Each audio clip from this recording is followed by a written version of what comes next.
Your Excellency, Wele Rocha Sokorocha, my Lord the presiding justice and justices of the Court of Appeal here, my Lord the Chief Judge of Imo State and all the judges with him. Can you hear me? Is that okay? All right. My Lord the Chief Judge and let me start again.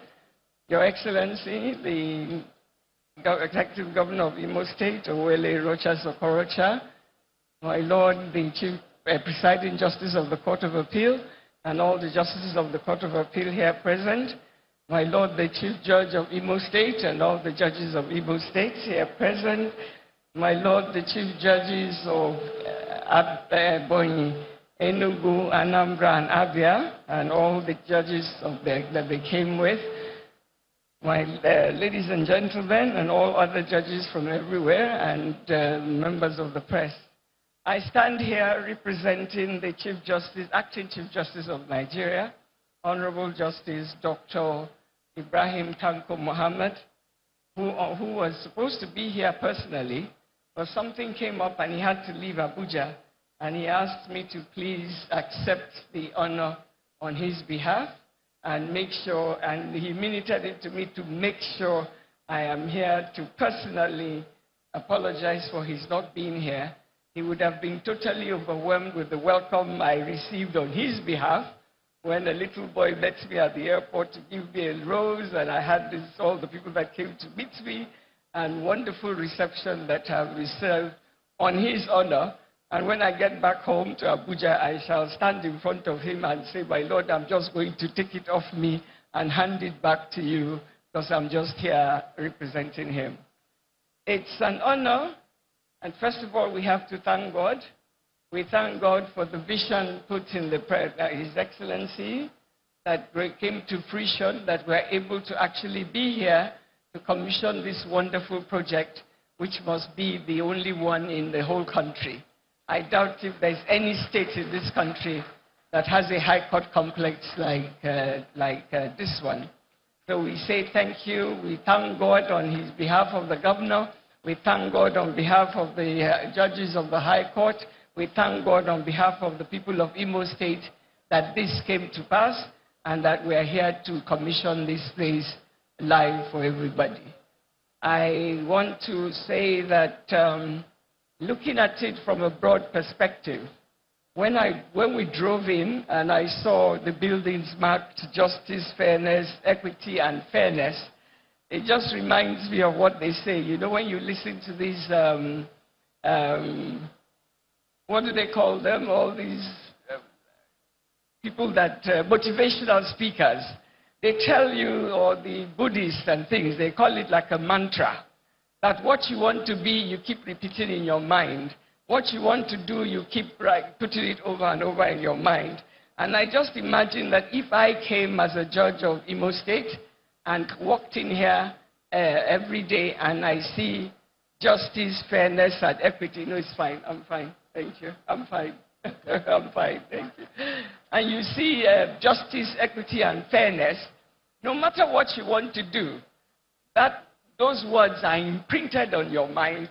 And without knowing it, they seep into your subconscious. And without knowing it, when you want to do anything that is unjust, that is unethical, that goes against everything that you have seen when you walked in, you're going to have a rethink, find yourself acting in accordance with what you have seen. And because, as His Excellency said, you're working in a very comfortable environment, you find yourself doing what you were ordained to do, what you took an oath to do, which is to do justice to all manners of people without fear, favor, or ill will. At the same time, I also believe that when you walk in and also see the name of the complex, Honorable Justice Oputa Complex, he is one of the greatest jurists we have. Till today, if I'm writing any judgment, I still rely on him with every judgment I write because he really, really was a great jurist. He has the words, he's able to explain, he was able to capture the law, he was able to explain it, he was able to put it into clear words. And yet, doing the work we do, Any judge standing here will tell you being a judge is the most Herculean task you can imagine. As you're eating, as you're sleeping, whatever you're doing, you're writing a judgment in your head. You're looking at the law, you're applying it to the facts, and you're trying to find a way to do what is just in front of you. So most times we're walking around the clock. We don't have office hours. We don't have night. We don't have day. We're working at night. We're working at day. We're working at weekends. We're working all the time. Now you can imagine Justice Oputa having to do all that all the days he was a judge, burning the midnight oil, doing all that one, having no idea whatsoever that one day he will be long gone, and we will still be reading about him, we will still learning from him, and that long after he has gone and even left this world, he retired long before he left this world and has gone, see this huge complex named after him. And what does that tell us? It tells us that we must always have posterity in mind. It tells us that whatever we are writing, we should remember that one day, 100 years' time, one of your great-grandchildren or somebody is reading whatever rubbish you have written, or reading something sublime that you have written, and is able to pound his chest and say, yes, my grandmother or my grandfather or my parents or somebody say the kind of judgments they were writing in all those days. So posterity beckons. History is calling us. So we don't write judgments for today because of somebody gave you some money. Tomorrow that person is gone. Your reputation is down the drain. Your children will never ever even want to accept that they were your children. When they ask them, your name is who? Are you so-so and so? They will say, no, it's a relation. Because to be associated with you is something shameful. Is that what we want for ourselves as judges? Or do we want to be able to stand and say, long after I've gone, my words will speak for me, my words will teach, will motivate? That has always been my prayer, that please God, whatever I write, may it be that if somebody doesn't know the law, let them learn from it. If somebody wants to go crooked with the law, let the law be so clear that when they read it, they know there is no way out but to go straight and do what needs to be done. And may it be that it will shine through whatever it is, but not momentary gain, not money to eat and build a house. A house that built on dirty money, nobody will even visit.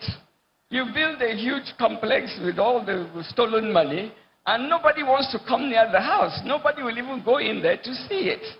So we are called by a higher power. We are called to be more than what anybody else is. We are called to be people apart.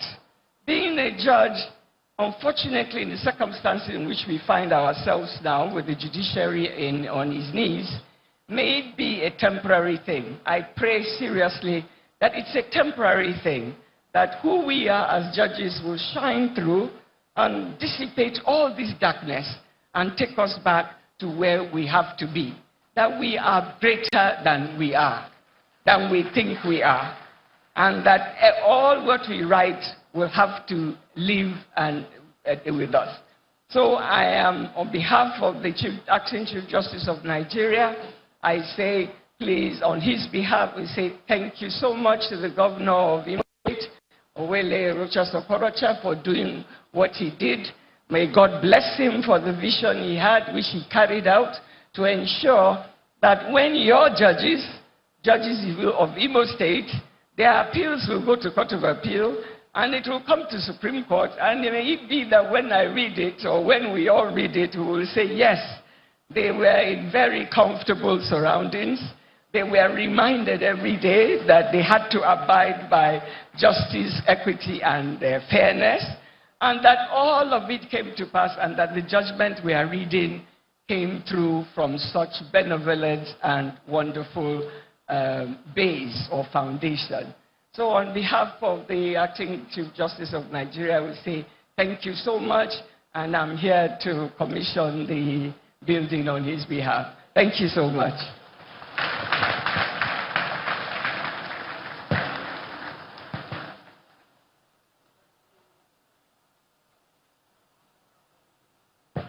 Justice Amina, Augie.